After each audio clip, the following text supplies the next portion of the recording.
નમસ્તે ભારતના ભાઈઓ, મારું નામ છે વિશાલ વિરાણી અને સાયાટ એડ્યુકેરમાં હું આપને આમંત્રિત કરું છું.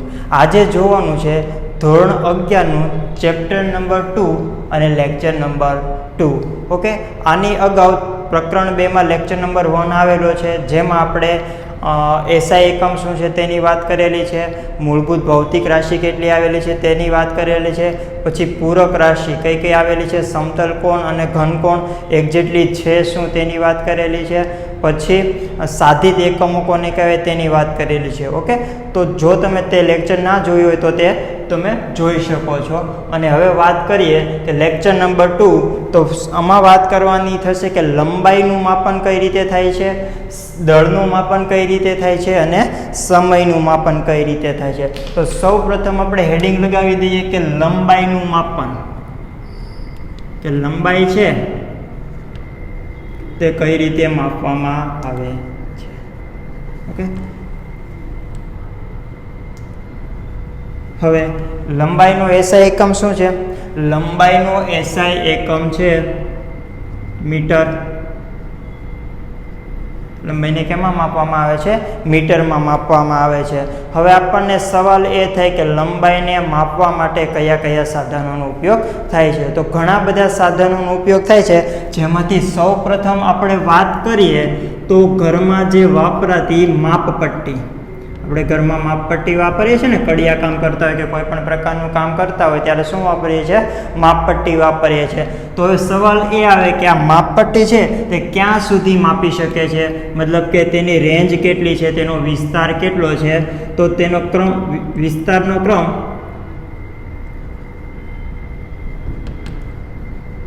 કેટલું માપી શકે છે? માપપટ્ટી છે તો આપણને ખબર છે કે તેમાં શું આવશે? 1 મિલીમીટર. મિલીમીટર મતલબ કે 1 mm. 1 mm મતલબ કે 10⁻³ મીટરથી લઈને 10⁻² મીટર સુધી છે તે માપપટ્ટી માપી શકે છે. મતલબ કે 1 mm થી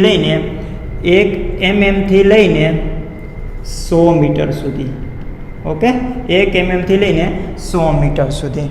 પછી માપપટ્ટી સિવાય કે 1 mm થી નાનું માપવું હોય તો એની માટે તમારે પ્રયોગશાળામાં એક સાધન આવે છે, વર્નિયર કેલિપર્સ. ઓકે, સાધનનું નામ છે વર્નિયર કેલિપર્સ, જેનો વિસ્તારનો ક્રમ છે 1 mm કરતાં નાનું. 1 mm કરતાં નાનું મતલબ કે 10⁻⁴ મીટર તે છે 1 mm કરતાં નાનું માપી શકે છે. હવે વર્નિયર કેલિપર્સ કરતાં મતલબ કે 10⁻⁴ મીટર કરતાં એની કરતાં ઓછું સ્ફેરોમીટર. અને એક હજી બીજું સાધન છે માઇક્રોમીટર. Micrometer, screw gauge. ઓકે, તો આ બંને સાધનોના વિસ્તારનો ક્રમ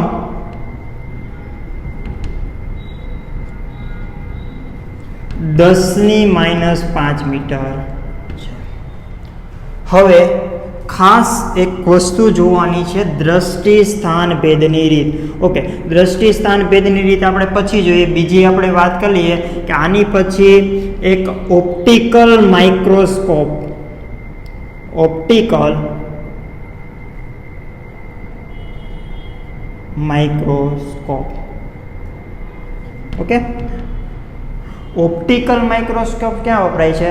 કે જે પ્રકાશની તરંગલંબાઈ ધરાવતો વિસ્તાર હોય તેના માપન માટે થાય છે. અને ઓપ્ટિકલ માઇક્રોસ્કોપમાં માપન માટે પણ કોનો ઉપયોગ થાય છે? માપન માટે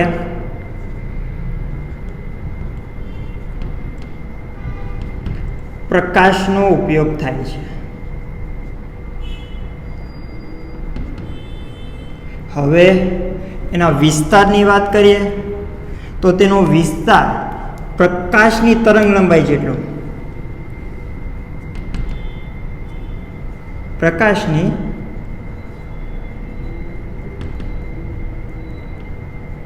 તરંગલંબાઈ જેટલો. હવે સવાલ એ થાય કે પ્રકાશની તરંગલંબાઈ છે કેટલી? તો 4000 એંગસ્ટ્રોમથી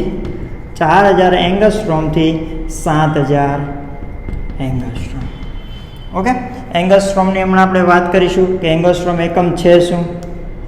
હવે ઓપ્ટિકલ માઇક્રોસ્કોપ છે, પછી એક આવે છે ઇલેક્ટ્રોન માઇક્રોસ્કોપ. આ બધા સાધનો શા માટે વપરાય છે કે અંતર માપવા માટે, અંતરનું માપન કરવા માટે.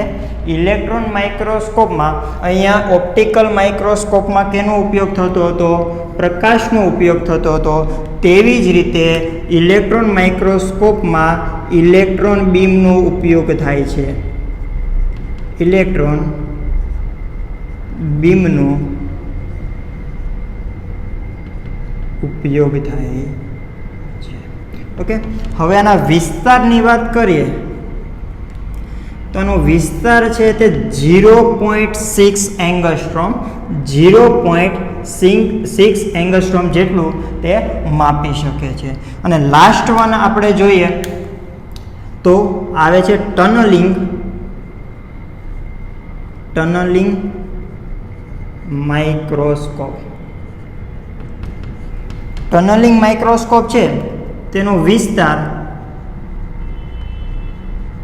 1 એંગસ્ટ્રોમ કરતાં પણ વધુ છે. 1 એંગસ્ટ્રોમ કરતાં વધુ મતલબ કે એના કરતાં સારું માપી શકે છે. તો આ ક્યાં ઉપયોગમાં થશે? 1 એંગસ્ટ્રોમ મતલબ કે 10⁻10 મીટર, 10⁻10 મીટર કરતાં પણ નાનું માપવું હોય તો કોનો ઉપયોગ થાય છે? ટનલિંગ માઇક્રોસ્કોપનો ઉપયોગ થાય છે. તેથી આનો ઉપયોગ છે તે પરમાણુ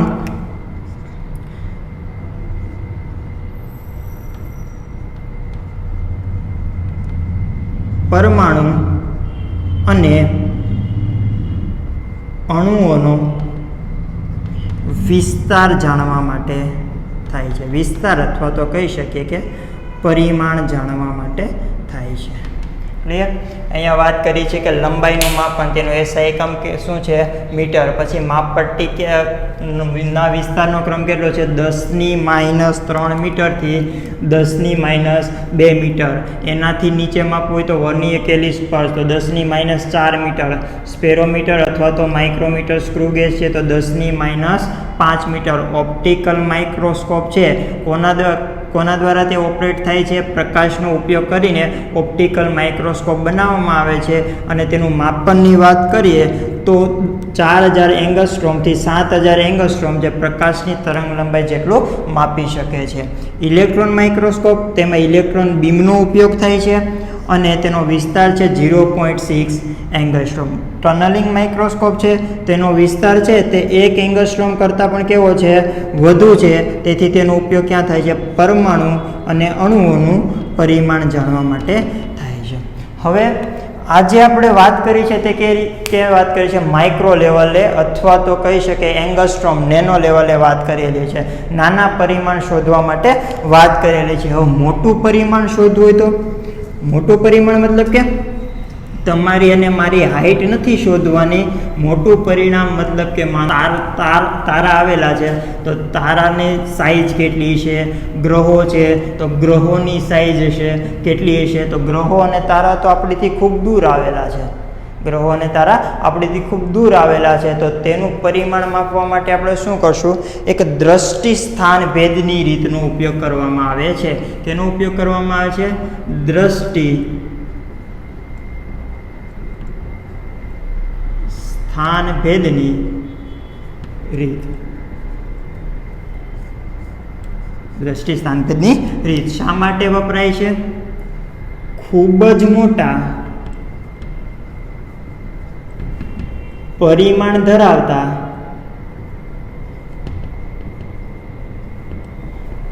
ગ્રહો અથવા તો તારાઓનું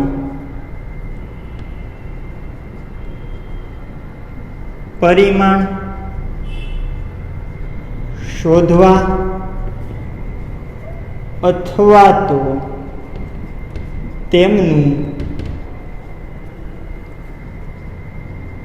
પૃથ્વીથી અંતર શોધવા માટે. શું લખેલું છે કે દ્રષ્ટિ સ્થાન ભેદની રીત છે તે ખૂબ જ મોટા પરિમાણ ધરાવતા ગ્રહો અથવા તો તારાઓનું પરિમાણ શોધવા, ગ્રહો અને તારાઓનું પરિમાણ શોધી શકીએ છીએ, અથવા તો તેમનું પૃથ્વીથી અંતર કે તારા અને ગ્રહો છે તે પૃથ્વીથી કેટલા અંતરે આવેલા છે તે પણ શોધી શકીએ છીએ. તો સૌથી પહેલાં આપણે તારા અને ઉપગ્રહનું પૃથ્વીથી અંતર શોધીએ છીએ. તો એની માટે એક પ્રયોગ કરવાનો છે કે પ્રયોગમાં લેવાનું છે કે આંખની સામે એક પેન્સિલની અણી લો. આંખની સામે એક પેન્સિલ લો, મતલબ કે પેન્સિલની અણીને જોવાની છે. આંખની સામે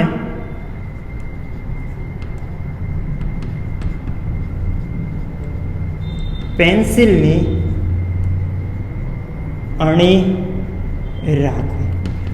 આંખની સામે પેન્સિલની અણી રાખવાની છે અને આ પેન્સિલની અણીને વારાફરતી જોવાનું છે કે પહેલાં જમણી આંખ બંધ કરીને પેન્સિલની અણીને જોવાનું છે અને પછી ડાબી આંખ બંધ કરીને પેન્સિલની અણીને જોવાનું છે. શું કરવાનું છે કે પેન્સિલની અણી છે પહેલાં જમણી આંખ બંધ કરીને જોવાની છે અને પછી ડાબી આંખ બંધ કરીને જોવાની છે. તો આપણને શું દેખાશે કે પેન્સિલની અણી છે તેનું સ્થાન છે અલગ અલગ જગ્યાએ દેખાશે. શું દેખાશે?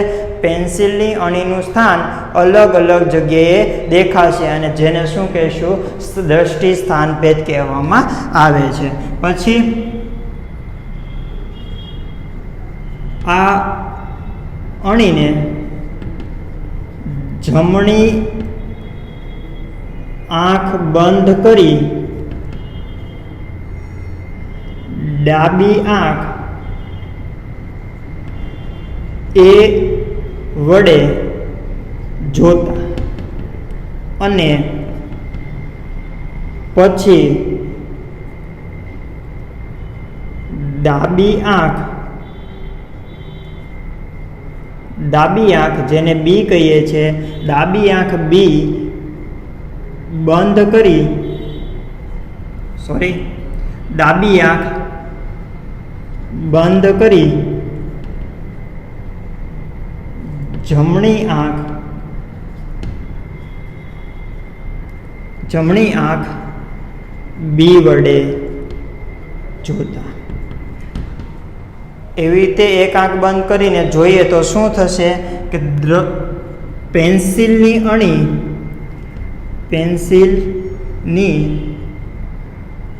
અણીનું સ્થાન જુદી જુદી જગ્યાએ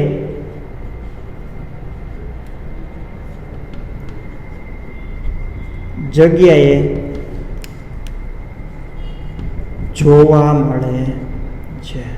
શું થયું કે પેન્સિલની અણીનું સ્થાન જુદી જુદી જગ્યાએ જોવા મળે છે. તો આને શું કહેવાય છે? દ્રષ્ટિ સ્થાન ભેદ કહેવાય છે. તેને દ્રષ્ટિ સ્થાન ભેદ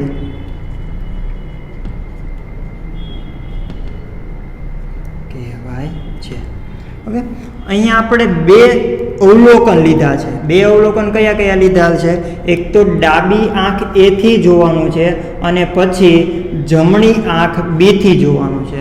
કે ડાબી આંખ એ થી જોવાનું છે અને ડાબી આંખ બી થી જોવાના છે.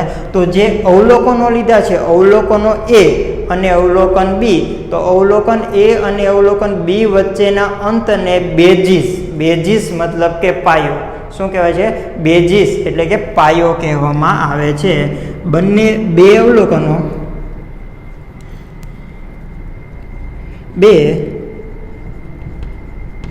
અવલોકનો એ અને બી વચ્ચેના અંતરને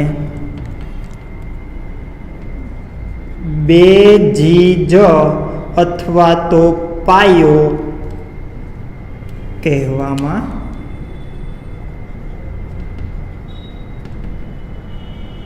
આવે છે. ધારો કે તે અંતર છે, આ અંતરને સ્મોલ ડી વડે દર્શાવવામાં આવે છે. ઓકે, આજે પેન્સિલની વાત કરી, આનો જ ઉપયોગ કરીને આપણે શું ગોતવાનું છે. હવે તમને એમ થતું છે આ વસ્તુ શા માટે લાવેલા છે? આ વસ્તુ એટલા માટે લાવેલી છે કે આપણે પૃથ્વીથી ગ્રહ અથવા તો તારાનું અંતર શોધવાનું છે. પૃથ્વીથી ગ્રહ અથવા તો તારાનું અંતર શોધવાનું છે. કોનો ઉપયોગ કરીને? દ્રષ્ટિ સ્થાન ભેદનો ઉપયોગ કરીને. તો એના માટે ધારો કે કોઈ ગ્રહ S નું પૃથ્વીથી અંતર શોધવાનું છે. ઓકે, આની માટે આપણે શું કરશું કે ગ્રહ છે તેને પૃથ્વી પરથી અલગ અલગ જગ્યાએથી એક જ સમયે જોવાનો છે. ગ્રહને પૃથ્વી પરથી ગ્રહ આવેલો છે તેને પૃથ્વી પરથી એક જ સમયે અલગ અલગ સ્થાનેથી જોવાનો છે. તો શું થશે? ગ્રહ છે તેને પૃથ્વી, માનો કે નીચે પૃથ્વી છે, ઉપર ગ્રહ છે, તો ગ્રહને પૃથ્વીથી પહેલાં પોઈન્ટ A લઈ લઈએ, પછી પોઈન્ટ B લઈ લઈએ, તો અલગ અલગ સ્થાનેથી એક જ સમયે જોવાનો છે. તો શું થશે કે એક બિંદુથી ગ્રહ સાથે જોડતી રેખા અને બી બિંદુથી ગ્રહ સાથે જોડતી રેખા, અને આ બે રેખા વચ્ચેનો ખૂણો છે તે આપણે માપી શકીએ છીએ. ઓકે, તો ગ્રહને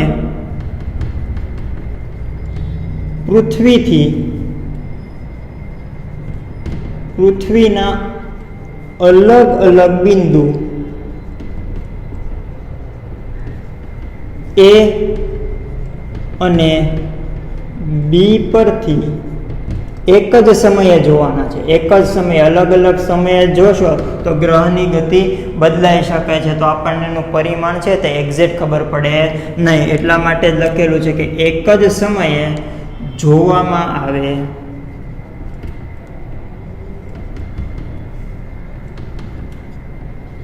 અહીંયા આપણે આકૃતિ દોરવી તો દોરી શકીએ. માનો કે આ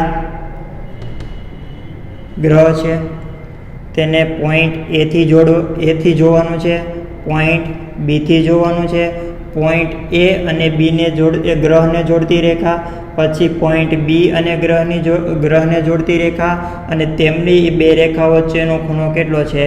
થીટા આપેલો, થીટા કહીએ છીએ. અને ગ્રહને આપણે કોના વડે દર્શાવેલો છે? S વડે દર્શાવીએ છીએ. ઓકે, હવે અહીંયા વાત કરીએ કે બે અવલોકનો A અને B વચ્ચેના અંતરને બેઝિસ અથવા તો પાયો કહેવામાં આવે છે અને તેને D વડે દર્શાવવામાં આવે છે. તો બે અવલોકનો આપણે બે બિંદુએથી જોયેલા છે કે A અને B, તો તેમની વચ્ચેના અંતરને સ્મોલ d કહેવામાં આવે છે. અને આપણે શોધવાનું છે શું કે પૃથ્વી A અને B બિંદુ ક્યાં આવેલા છે? પૃથ્વી પર આવેલા છે. તો પૃથ્વીથી ગ્રહ વચ્ચેનું અંતર શોધવાનું છે. પૃથ્વીથી ગ્રહ વચ્ચેનું અંતર, એને નામ આપીએ કેપિટલ D. તો ફાઇન્ડ શું કરવાનું છે? કેપિટલ D ફાઇન્ડ કરવાનું છે. ઓકે, તો અહીંયા શું જોવા મળશે કે અહીં ખૂણો ASB બરાબર થીટા થશે. ઓકે, હવે જો D અંતર શોધવાનું છે તો આપણને થીટા મળી જાય, અને D તો આપણને ખબર જ છે. થીટા મળી જાય અને D આપણને ખબર હશે તો આપણે કેપિટલ D મતલબ કે પૃથ્વીથી ગ્રહ વચ્ચેનું અંતર શોધી શકીએ છીએ. તો અહીં AB ને ચાપ લેવાની છે. AB ને ચાપ લેતા જેનું કેન્દ્ર કયું છે? જેનું કેન્દ્ર S છે. આ જે AB છે તેને એક ચાપ તરીકે વિચાર કરીએ તો તેનું કેન્દ્ર કયું થશે? S. ઓકે, તો AB ને ચાપ તરીકે લઈએ અને તેનું કેન્દ્ર S છે. તો આપણે ખૂણો શોધવો હોય તો અગાઉના લેક્ચરમાં જોઈ ગયેલા છે કે ખૂણા શોધવા માટેનું સૂત્ર કે ખૂણો સમતલ કોણ જોઈ ગયા ને, કે ખૂણો બરાબર ચાપના છેદમાં ત્રિજ્યા. ઓકે, ખૂણો બરાબર ચાપના છેદમાં ત્રિજ્યા. ચાપ કેટલી આપેલી છે? અહીંયા AB ના છેદમાં AS અથવા તો લખી શકીએ BS. AB બરાબર સ્મોલ d અને એસ બરાબર કેપિટલ ડી, ખૂણો બરાબર થીટા. તો આપણે ફાઇન્ડ શું કરવાનું છે? કેપિટલ ડી ફાઇન્ડ કરવાનું છે. તો કેપિટલ ડી બરાબર small D upon theta. Clear? આ શું મળી ગયું આપણને? પૃથ્વીથી ગ્રહનું અંતર, જે વસ્તુ જોતી હતી એ મળી ગઈ. હવે સ્ટાર્ટિંગમાં જ વાત કરી કે દ્રષ્ટિ સ્થાનભેદની રીત છે તે બે પ્રકારે યુઝ કરી શકીએ. પહેલું તો પૃથ્વીથી ગ્રહનું અંતર શોધવા માટે, અને બીજું શું છે કે પરિમાણ શોધવા માટે. તો અહીંયા જ આપણે બીજી વાત કરીએ કે ગ્રહનું પરિમાણ કઈ રીતે શોધી શકીએ? પરિમાણ અથવા તો પરિમાણ શોધવા માટે. રેડી?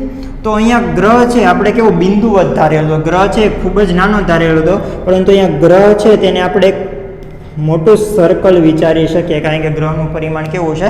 ખૂબ જ મોટું હશે. હવે આ ગ્રહને એક જ સ્થાનેથી જોવાનું છે. અહીંયા બિંદુવત ગ્રહને બે સ્થાનેથી જોતા હતા, જ્યારે અહીંયા મોટો ગ્રહ છે તેને એક જ સ્થાનેથી જોવાનું છે. તો અહીંયા જોઈએ અને તેના વ્યાસાંત બિંદુઓ પરથી તે બિંદુને જોડતી રેખા દોરીએ. ગ્રહના વ્યાસાંત બિંદુ એ અને બી, ગ્રહના વ્યાસાંત બિંદુ એ અને બી થી જે પૃથ્વી છે અર્થ ઈ, તેને જોડતી રેખા દોરવામાં આવે છે.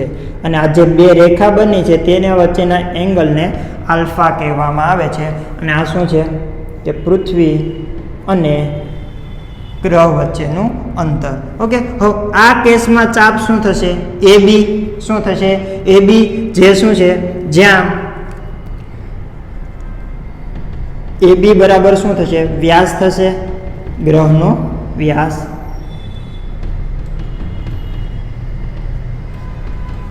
ઓકે, અને આલ્ફા છે એને કહીશું ગ્રહનો કોણીય વ્યાસ. ઓકે, હવે અહીંયા ચાપ કઈ છે? ચાપ છે તે એ બી છે, તેનું કેન્દ્ર છે તે ઈ છે. તો સેમ આ જ ઇક્વેશન મૂકીએ કે ખૂણો આલ્ફા શોધવો હોય, ખૂણો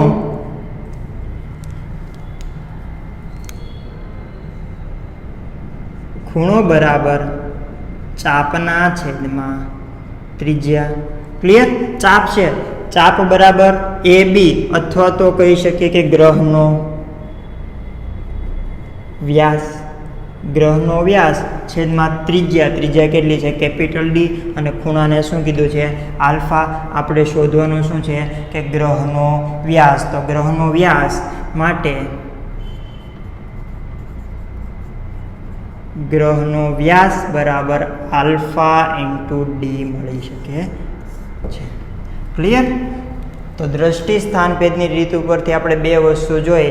એક તો પૃથ્વીથી ગ્રહનું અંતર, અને પછી ગ્રહનો વ્યાસ બરાબર આલ્ફા ઇન્ટુ ડી.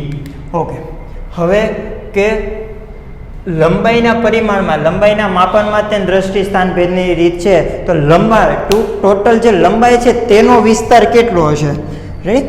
છેલ્લે નોંધ લખી નાખીએ કે લંબાઈનો વિસ્તાર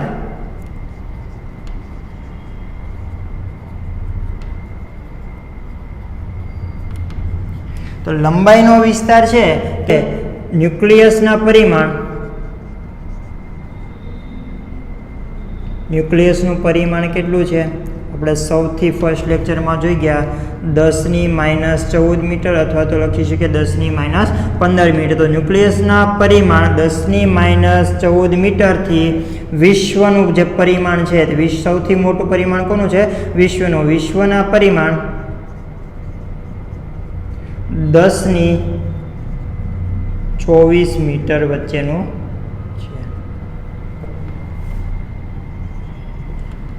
છે. તો આ શું છે? લંબાઈનો પરિમાણ, લંબાઈનો વિસ્તાર ક્યાં છે? ન્યુક્લિયસના પરિમાણ 10⁻4 મીટરથી લઈને 10⁻24 મીટર. 10⁻24 મીટર શું છે? વિશ્વનું પરિમાણ છે, તેમની વચ્ચે આવેલું છે. આ થઈ છે દ્રષ્ટિ સ્થાનભેદની રીત. से उसके आए बहार, जाने से उसके जाए बहार, बड़ी मस्तानी है मेरी महबूबा, मेरी जिंदगानी है मेरी महबूबा. ઓકે, ચલો હવે આપણે જોવાનું છે કે લંબાઈ છે તો લંબાઈના થોડા ઘણા બીજા પણ એકમો છે જેનું આપણે થોડું ઘણું ડિસ્કશન કરી નાખીએ તો તમારે કોઈ પણ દાખલામાં પૂછાય તો તમે ઇઝીલીથી તેને કન્વર્ટ કરી શકો છો. પહેલાં તો એક ફર્મી, એક FM. એક ફર્મી એટલે શું થશે? કેટલી વેલ્યુ થશે? 10⁻15 મીટર. પછી હમણાં લખેલી હતી કે પ્રકાશની તરંગ લંબાઈ છે તે 4000 એંગસ્ટ્રોમથી લઈને 7000 એંગસ્ટ્રોમ છે. તો એંગસ્ટ્રોમ પણ કોનો એકમ છે? લંબાઈનો એકમ છે. તો 1 એંગસ્ટ્રોમ બરાબર 10⁻10 મીટર. પછી આવે છે એક AU. AU મતલબ કે એસ્ટ્રોનોમિકલ યુનિટ. તો એક AU બરાબર 1.496 × 10⁻11 મીટર. પછી હજી એક એકમ આવે છે એક પ્રકાશ વર્ષ. એક પ્રકાશ વર્ષ. એક પ્રકાશ વર્ષ શું છે? એક વર્ષમાં વ્યાખ્યા આપીએ છે કે એક વર્ષમાં પ્રકાશે 3 × 10⁻8 મીટર પર સેકન્ડ સ્ક્વેર. મતલબ કે પ્રકાશની ઝડપથી, કાઉન્સમાં લખી શકીએ કે પ્રકાશની ઝડપથી કાપેલું અંતર. ઓકે, શું છે કે એક વર્ષમાં પ્રકાશે 3 × 10⁸ મીટર પર સેકન્ડ પ્રકાશની ઝડપથી કાપેલું અંતર. એક સેકન્ડમાં કેટલું અંતર કાપે છે? 3 × 10⁸ મીટર પર સેકન્ડ. તો એક વર્ષમાં કેટલું અંતર કાપશે? એક સેકન્ડમાં છે તે 3 × 10⁸ મીટર જેટલું અંતર કાપે છે. તો એક વર્ષ મતલબ કે તેને સેકન્ડમાં કન્વર્ટ કરીએ તો 365 દિવસ. એક દિવસમાં છે તે 24 કલાક. એક કલાકમાં છે તે 60 મિનિટ અને 60 મિનિટમાં છે તે 60 સેકન્ડ. તો આટલા સેકન્ડમાં કેટલું અંતર? તો જવાબ આવશે 1 યર મતલબ કે એક પ્રકાશ વર્ષ બરાબર 4.96 × 10 એક પાર્સેક.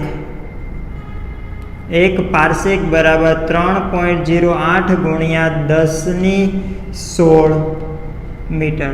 તો આ લંબાઈના કેટલાક એકમો છે, તમારે ક્યાં કામ લાગશે? ક્યારેક દાખલામાં છે તે અવનવા એકમો આપેલા હોય તો ત્યારે કન્વર્ટ કરવા માટે કામ લાગશે. હવે વાત કરીએ કે દળનું માપન. દળનું માપન કઈ રીતે કરી શકીએ છીએ? તો સૌ પ્રથમ કે દળનો SI એકમ કયો છે? દળનો SI એકમ હેડિંગ લગાવી લો. દળનું માપન. તો દળના માપનનો SI એકમ કિલોગ્રામ. SI એકમ કિલોગ્રામ. સંજ્ઞા છે કેજી. હવે સવાલ એ આવે કે દળને માપવા માટે કયા કયા સાધનો વપરાય છે? તો સૌ પ્રથમ વાત કરવામાં આવશે કે યુનિફાઈડ એટોમિક માસ યુનિટ. ઓકે, આને ટૂંકમાં કહેવાય છે એટોમિક માસ યુનિટ પરથી AMU. શું કહેવાય છે? AMU. તો આ ક્યાં શાના માટે વપરાય છે? કે પરમાણુ અને અણુઓનું દળ માપવા માટે. ઓકે, શા માટે વપરાય છે તો ખ્યાલ આવી ગયો. હવે વાત થઈ કે એક AMU છે તો એની વેલ્યુ કેટલી આવે? તો એક AMU બરાબર ઇલેક્ટ્રોન ધરાવતા, ઇલેક્ટ્રોન સહિત કાર્બનના સમસ્થાનિક. કાર્બનનો એક સમસ્થાનિક આવેલો છે જેમાંથી અહીંયા આપણે સમસ્થાનિક લખીએ છીએ. કાર્બનના સમસ્થાનિક 12C6 ના દળના 1/12 જેટલું છે. ઓકે, તો અહીંયા આપણે દળ ગણવાનું રહેશે કે કાર્બનનો જે એક સમસ્થાનિક આપેલો છે 12C6 એનું દળ ગણવાનું છે. ઇલેક્ટ્રોન સહિત તો ટોટલ દળ જે આવે એને ગુણ્યા 1/12 કરીએ તો આપણને શું મળશે? 1 AMU ની કિંમત મળશે. તો 1 AMU ની વેલ્યુ આવે છે 1 AMU બરાબર 1.66 ગુણ્યા 10⁻27 kgમાં જ લખેલું છે. શા માટે? દળનો SI એકમ શું છે? kg છે. ઓકે, હવે આ વાત થઈ નાના લેવલે, મતલબ કે નાનું પરિમાણ ધરાવતા અણુ અને પરમાણુનું દળ માપવું હોય તો, મોટું દળ માપવું હોય તો, આપણું દળ માપવું હોય તો શું વાપરીએ છીએ? અથવા તો કોઈ પણ વસ્તુ છે, શાકભાજી છે, એનું દળ માપવું હોય તો શું માપીએ? ભૌતિક તુલાનો ઉપયોગ કરીએ છીએ. તો બીજી વસ્તુ શું આવશે? ભૌતિક તુલા. રેડી? ભૌતિક તુલા તો આપણે વ્યવહારમાં જે વાપરીએ છીએ તેની જ વાત કરીએ છીએ. પછી ત્રીજી વસ્તુ આવશે ગુરુત્વાકર્ષણ બળનો ઉપયોગ થાય છે. ગુરુત્વાકર્ષણ બળની મદદથી. હવે એનાથી શું થશે કે કોઈ પણ ગુરુત્વાકર્ષણ બળની મદદથી આપણને જો બળ ખબર પડી જાય ને તો તેના ઉપર તેનું વજન મતલબ કે ગુરુત્વાકર્ષણ બળની મદદથી જો આપણને બળ ખબર પડી જાય ને તો તેનું માસ કેટલું હશે એ આપણને ખબર પડે છે. તો આ શું? ઓકે, પછી ડી આવશે સ્પેક્ટ્રોમીટર. શું આવશે? સ્પેક્ટ્રોમીટર. તો સ્પેક્ટ્રોમીટર પણ અણુ અને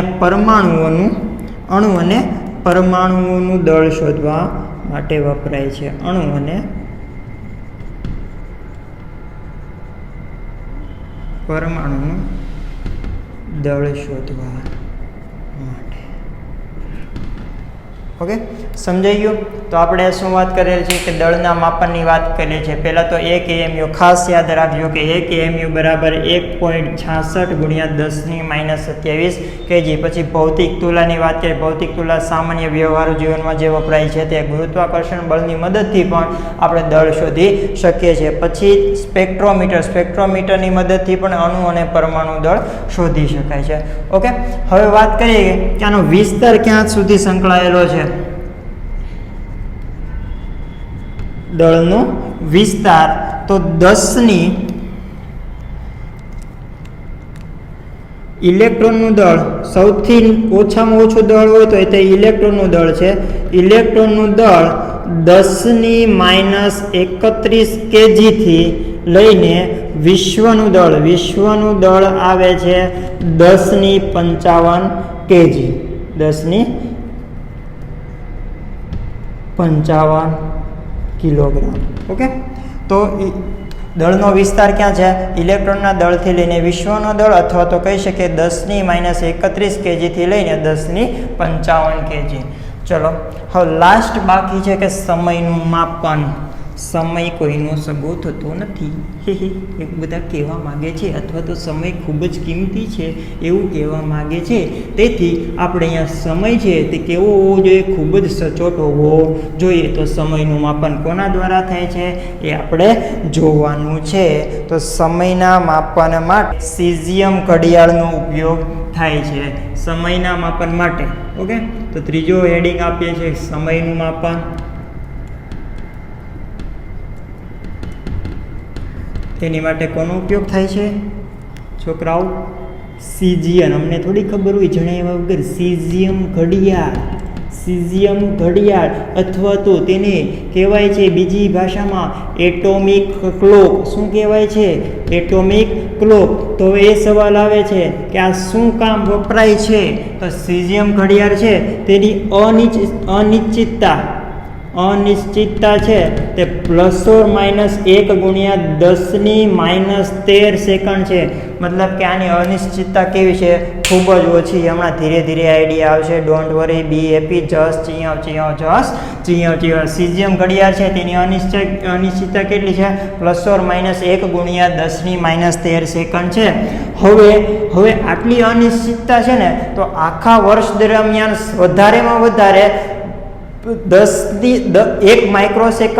માઇક્રોસેકન્ડ જેટલી તે આગળ અથવા તો પાછળ જઈ શકે છે. કોના દ્વારા?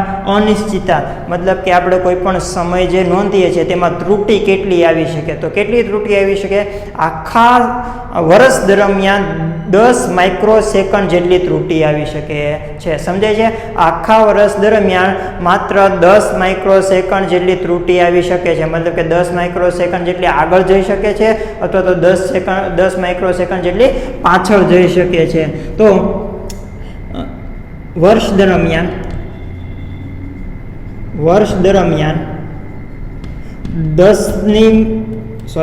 1 માઇક્રોસેકન્ડ જેટલી આગળ અથવા તો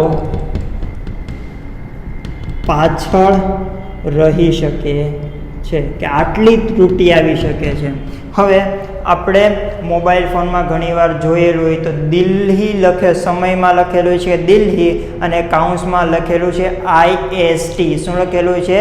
દિલ્હી IST. હવે એનો મતલબ શું છે તે સમજાવીએ છીએ કે દિલ્હી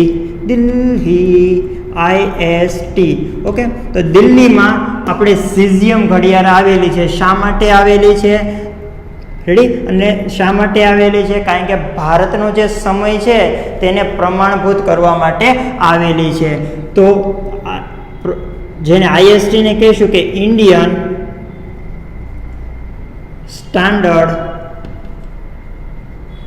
ટાઈમ, ગુજરાતીમાં કહીશું ભારતીય, કેટલા ટકા ભારતીય પ્રમાણભૂત સમય. ઓકે, કે એક પર્ટિક્યુલર સમય હોય કે બધાની ઘડિયાળમાં જોઈને આપણે એમ ના કહેવાય કે આજે આપણા દેશનો સમય છે આ છે. કોઈ ઘડિયાળ બંધ કરીને લાવે અથવા તો ઘડિયાળમાં જોતા આવડતું નહીં બંધ કરીને લાવે ને એમ કહે કે મારે છે આ અત્યારે ઇન્ડિયાનો સમય છે આ છે, તો એ ચાલે નહીં. ઇન્ડિયાનો સમય ક્યાંથી નક્કી થાય છે? દિલ્હીમાંથી નક્કી થાય છે. એને શું કહેવાય છે? IST, ઇન્ડિયન સ્ટાન્ડર્ડ ટાઈમ, ભારતીય પ્રમાણભૂત સમય. અને એની માટે શું વપરાય છે? સીઝિયમ ઘડિયાળ અથવા તો કહી શકીએ કે એટોમિક ક્લોક વપરાય છે. શા માટે વપરાય છે? કારણ કે એની ત્રુટિ કેવી છે? ખૂબ જ ઓછી છે. એ આખા વર્ષ દરમિયાન તે 1 માઇક્રોસેકન્ડ જેટલી આગળ અથવા તો પાછળ રહી શકે છે. તો ત્રુટિ ખૂબ જ ઓછી હોવાથી તો આપણને ચોક્કસ સમય મળે છે. ક્લિયર? અને આ ક્યાં આવેલી છે? તો નેશનલ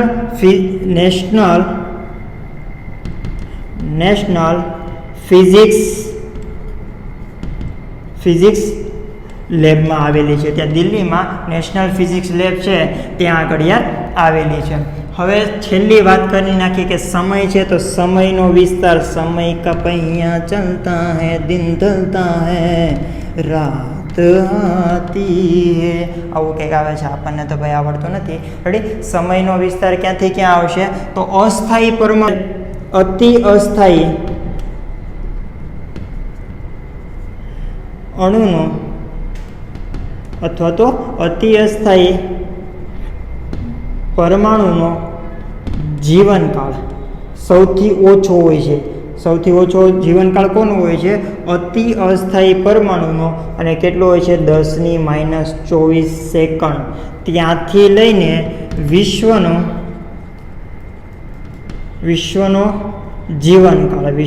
જીવનકાળ છે 10⁻17 સેકન્ડ. કેટલો છે? 10⁻17 સેકન્ડ. તો વિદ્યાર્થી મિત્રો, અહીંયા આપણે વાત કરેલી છે કે લંબાઈમાં માપનમાં કઈ શું વપરાય છે, દળના માપનમાં શું વપરાય છે અને સમયના માપનમાં શું વપરાય છે. અને ખાસ કરીને આપણે જે એકમોની વાત કરી તે એકમો જોયેલા છે. ક્લિયર?